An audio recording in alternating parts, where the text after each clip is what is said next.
ನಮಸ್ಕಾರ ಸ್ನೇಹಿತರೆ, ನಿಮ್ಮೆಲ್ಲರಿಗೂ ನಮ್ಮ ಡಿ&ಎಸ್ ಫ್ಯಾಮಿಲಿ ಸ್ಟೋರೀಸ್ ಚಾನೆಲ್ಗೆ ಆತ್ಮೀಯ ಸ್ವಾಗತ.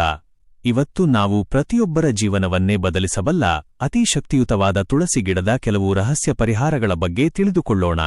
ತುಳಸಿ ಎಂದರೆ ಕೇವಲ ಸಸ್ಯವಲ್ಲ, ಅದು ಸಾಕ್ಷಾತ್ ಮಹಾಲಕ್ಷ್ಮಿಯ ರೂಪ. ಯಾರ ಮನೆಯಲ್ಲಿ ತುಳಸಿ ಗಿಡವು ಹಸಿರಾಗಿ ಪೂಜಿಸಲ್ಪಡುತ್ತದೆಯೋ ಆ ಮನೆಯಲ್ಲಿ ದಾರಿದ್ರ್ಯ ಸುಳಿಯುವುದಿಲ್ಲ. ನೀವು ಎಷ್ಟೇ ಕಷ್ಟಪಟ್ಟರೂ ಸಾಲದ ಸುಳಿಯಿಂದ ಹೊರಬರಲು ಸಾಧ್ಯವಾಗುತ್ತಿಲ್ಲ ಅಥವಾ ಮನೆಯಲ್ಲಿ ಸದಾ ಅಶಾಂತಿ ಇರುತ್ತದೆ ಎನ್ನುವವರು ಈ ಪವಿತ್ರ ವಿಧಾನಗಳನ್ನು ತಪ್ಪದೇ ಪಾಲಿಸಬೇಕು. ನಿಮ್ಮ ದಿನದ ಆರಂಭದಲ್ಲಿಯೇ ದೈವಿಕ ಶಕ್ತಿಯನ್ನು ಆಕರ್ಷಿಸಲು ಒಂದು ಸುಲಭ ಮಾರ್ಗವಿದೆ. ನೀವು ಸ್ನಾನ ಮಾಡುವ ನೀರಿಗೆ 4 ತುಳಸಿ ದಳಗಳನ್ನು ಹಾಕಿಕೊಳ್ಳಿ. ಈ ಪವಿತ್ರ ನೀರಿನ ಸ್ನಾನವು ನಿಮ್ಮ ದೇಹದಲ್ಲಿ ವಿಶೇಷ ಚೈತನ್ಯವನ್ನು ಉಂಟುಮಾಡುತ್ತದೆ ಮತ್ತು ಲಕ್ಷ್ಮೀನಾರಾಯಣರ ಅನುಗ್ರಹದಿಂದ ಆ ದಿನ ನೀವು ಮಾಡುವ ಪ್ರತಿಯೊಂದು ಕೆಲಸದಲ್ಲೂ ಜಯ ಸಿಗುವಂತೆ ಮಾಡುತ್ತದೆ. ಸ್ನಾನದ ನಂತರ ನೀವು ಮಾಡಬೇಕಾದ ಅತಿ ಮುಖ್ಯವಾದ ಕೆಲಸವೆಂದರೆ ತುಳಸಿ ಗಿಡದ ಬುಡದ ಮಣ್ಣಿನಿಂದ ತಿಲಕವನ್ನು ತಯಾರಿಸುವುದು.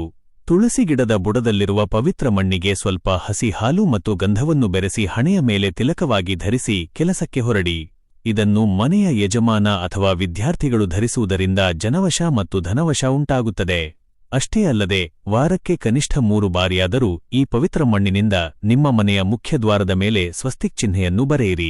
ಈ ಪವಿತ್ರ ಗುರುತು ನಿಮ್ಮ ಮನೆಗೆ ಅಷ್ಟಲಕ್ಷ್ಮಿಯರನ್ನು ಆಹ್ವಾನಿಸುತ್ತದೆ ಮತ್ತು ಯಾವುದೇ ನೆಗೆಟಿವ್ ಶಕ್ತಿ ಅಥವಾ ದೃಷ್ಟಿದೋಷ ನಿಮ್ಮ ಮನೆಯನ್ನು ಪ್ರವೇಶಿಸಲು ಸಾಧ್ಯವಿಲ್ಲದಂತೆ ರಕ್ಷಿಸುತ್ತದೆ. ಈಗ ಹಣಕಾಸಿನ ಸಮಸ್ಯೆಗಳನ್ನು ಬುಡಸಮೇತ ಕಿತ್ತೊಗೆಯಲು ಇರುವ ವಿಶೇಷ ತಂತ್ರವೆಂದರೆ ತುಳಸಿ ಬುಡದಲ್ಲಿ ನಾಣ್ಯವನ್ನು ಬಚ್ಚಿಡುವುದು. ಗುರುವಾರ ಅಥವಾ ಶುಕ್ರವಾರದ ದಿನ ತುಳಸಿ ಗಿಡಕ್ಕೆ ನೀರನ್ನು ಅರ್ಪಿಸಿ ಗಂಧ ಕುಂಕುಮದಿಂದ ಅಲಂಕಾರ ಮಾಡಿ. ನಂತರ ಒಂದು ನಾಣ್ಯವನ್ನು ತೆಗೆದುಕೊಂಡು ಅದನ್ನು ತುಳಸಿ ಗಿಡದ ಬುಡದ ಮಣ್ಣಿನಲ್ಲಿ ಯಾರಿಗೂ ಕಾಣದಂತೆ ಊತಿಡಿ. ಈ ನಾಣ್ಯವು ಅಲ್ಲಿಯೇ 1 ವಾರದ ಕಾಲ ಇರಬೇಕು. ಮುಂದಿನ ವಾರ ಅದೇ ದಿನ ಆ ನಾಣ್ಯವನ್ನು ಹೊರತೆಗೆದು ಶುದ್ಧ ನೀರಿನಿಂದ ತೊಳೆದು ನಿಮ್ಮ ಪರ್ಸ್ ಅಥವಾ ಹಣ ಇಡುವ ಜಾಗದಲ್ಲಿ ಇಟ್ಟುಕೊಳ್ಳಿ.